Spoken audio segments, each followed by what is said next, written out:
All right, so Miss Tamia had a second question, so I'm going to be answering question number 2, which says, I have been talking to God more and learning more how getting better with my prayer life. It's going good, but I don't know if I'm hearing God's voice or not because I pray that, please, Lord, give me the signs of what's going on now since we are in the last days and I need help because I keep hearing different theories about the end times and scared who to listen to because I don't know if that person is a false teacher or not. Please email back if you can. You don't have to, but I need some help because I'm growing my relationship with God more, but struggling because I'm so confused. So, confusion transpires whenever you are trying to take perspective from everybody and put it into yourself. Instead of taking perspectives from everyone, why don't you just go directly to Creator and take His perspective and His perspective only? So, if you're ever confused, like, Lord, this sounded a little fishy. So that way you don't offend His prophets because the Lord says, touch not my prophets and do touch my anointed and do my touch not my anointed and do my prophets no harm.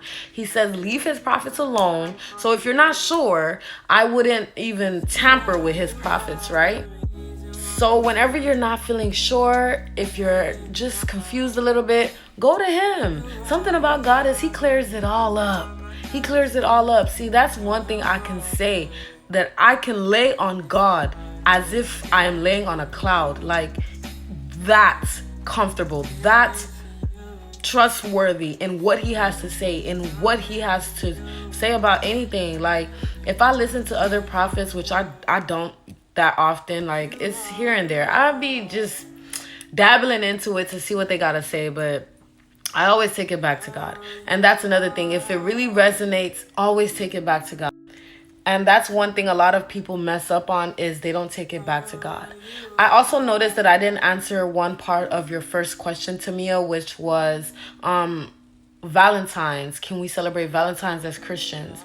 I personally don't celebrate Valentine's Day. I feel like it's a holiday that promotes sexual immorality, because a lot of people that are not married tend to dabble into celebrating it because they're in a relationship with a boyfriend or a girlfriend, which does not mean you are married. If you are not married, sexual anything should be out of your way. You should never do that, right? And I just feel like with Valentine's, it promotes that, that aspect, that sexual immorality, you know what I mean, for non-married couples. And I just feel like if God is not at the center, then leave it alone.